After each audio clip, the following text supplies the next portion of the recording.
आइए अब घात समुच्चय की परिभाषा देखें। ए समुच्चय के उप समुच्चय के संग्रह को हम ए का घात समुच्चय कहते हैं, यानी उसका पावर सेट कहते हैं। तो अब आप समझ पाए होंगे कि मैंने पिछले उदाहरण में पीए क्यों लिया था प्रतीक। क्यों पावर सेट? तो हमने अंग्रेजी शब्द का पी यानी घात समुच्चय ये दर्शा रहा है। एक और बिंदु ध्यान देंगे, पीए में यानी घात समुच्चय के जो प्रत्येक अवयव यानी सदस्य होते हैं वो अपने में ही एक समुच्चय होते हैं, जैसे कि आप इस उदाहरण में भी देख सकते हैं। आइए एक और उदाहरण देखते हैं जिसके अंदर मैं यही समुच्चय लूं पर इसमें एक सदस्य और जोड़ दूं, तो क्या हमारा घात समुच्चय बनेगा, देखेंगे। ये हमारा पिछला उदाहरण, ये हमारा जिसमें मैंने एक सदस्य और जोड़ दिया -1। ठीक, अब इसके अंदर फिर से उसी तरीके से आप सारे के सारे उप समुच्चय बनाएंगे। रिक्त समुच्चय तो रहेगा और समुच्चय जो बी है वो इसका सदस्य तो रहेगा ही। अब सारे एकल समुच्चय ले लेंगे, 1, 0, -1 जो कि इसके सदस्य हैं। अब सारे वो समुच्चय जिसके अंदर 2 अवयव आ रहे हों, यानी 1, 0, 1 और -1, 0 और 1। ठीक, और कोई उपसमुच्चय बनेगा? नहीं बनेगा। तो ये हमारा पीबी इस बी समुच्चय का घात समुच्चय है। बच्चों, इन दोनों उदाहरण में कुछ खास है, ध्यान देंगे। इस ए समुच्चय में कितने अवयव हैं? 2। और इसके घात समुच्चय में कितने अवयव हैं? गिन सकते हैं, 1, 2, 3 और 4। ठीक, ऐसे ही आइए पहले इस वाले उदाहरण में भी करें। बी समुच्चय में 3 अवयव और इसके घात समुच्चय में 1, 2, 3, 4, 5, 6, 7 और 8। क्या मैं इन दोनों को इस रूप में लिख सकते हैं? बिल्कुल लिख सकते हैं, और इससे आपको एक नया बिंदु मिलेगा।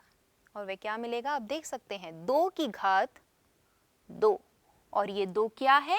अगर मैं कहूं जिस समुच्चय का हम घात समुच्चय निकाल रहे हैं उसके अंदर अवयवों की संख्या। इसी प्रकार 2 की घात 3 और बी समुच्चय में भी अवयवों की संख्या 3। तो इससे आप ये नोट करेंगे, यदि ए में m अवयव हैं तो हम देख सकते हैं कि ए के घात समुच्चय में कितने अवयव होंगे? 2 की घात m। ठीक, नीचे आप एक समुच्चय देख सकते हैं a, जिसके अंदर कितने अवयव हैं? ध्यान देंगे, 3 अवयव हैं। ध्यान देंगे बच्चों, 3 अवयव हैं, 4 नहीं। ये 1, ये 2 और ये पूरा समुच्चय हमारा एक अवयव की तरह रहेगा। ठीक, तो 3। तो अगर मैं आपसे पूछूं कि इसके ए समुच्चय के घात समुच्चय में कितने अवयव हैं, तो आप झट से बताएंगे कितने? 8। 2 की घात 3 बराबर 8। ये मैं आपको सवाल दे रही हूं जो आपको खुद ही निकालना है, इसका उत्तर मैं नहीं दूंगी। आप खुद निकालेंगे कि इसके घात समुच्चय में कौन कौन से अवयव आएंगे, यानी सारे के सारे उप समुच्चय निकालने हैं आपको समुच्चय एक के। आइए अब आगे बढ़ें। ये सवाल घात समुच्चय के ऊपर ही। आपको क्या निकालना है? घात समुच्चय का भी अगर मैं घात समुच्चय लूं तो उसमें कितने अवयव आएंगे वो आपको देखने हैं। बी हमारा क्या है? एकल समुच्चय जिसमें सिर्फ और सिर्फ एक ही सदस्य है और वो है 2। तो बी में, समुच्चय बी में कितनी है अवयवों की संख्या? 1, लिख लिया हमने। तो पी बी में यानी बी के घात समुच्चय में कितनी संख्या होंगी? 2। 2 की घात 1, तो 2 ही आया। तो पी बी के अंदर कितनी संख्या होगी? यानी बी का घात समुच्चय, और इसका भी हमने घात समुच्चय ले लिया, तो वो क्या हो गया? 2 की घात ये 2, तो आ गया 4। समझ में आया? आशा करती हूं आया होगा। अब आगे बढ़ेंगे। अब हम पढ़ेंगे सार्वत्रिक समुच्चय के बारे में।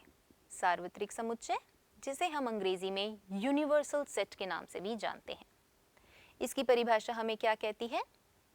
एक समुच्चय जो सारे समुच्चयों का आधारभूत हो किसी भी विशेष संदर्भ में, उसे हम सार्वत्रिक समुच्चय कहते हैं। उदाहरण ले लेते हैं। सभी पूर्णांक जो हमारे समुच्चय हैं, उनके लिए परिमेय संख्याओं का समुच्चय सार्वत्रिक जो समुच्चय है कहलाया जा सकता है, और वास्तविक संख्याओं का जो समुच्चय है वह भी कहलाया जा सकता है, क्योंकि वह आधारभूत है, किसी विशेष संदर्भ में ही रहता है। अब दूसरा उदाहरण देखेंगे। सभी समकोण त्रिभुज यानी सारी राइट ट्रायंगल्स का अगर मैं एक यूनिवर्सल सेट देखूं, क्या देखूं? सार्वत्रिक समुच्चय देखूं, तो वो क्या होगा? सारे त्रिभुजों का समुच्चय। ठीक, वही हमने यहाँ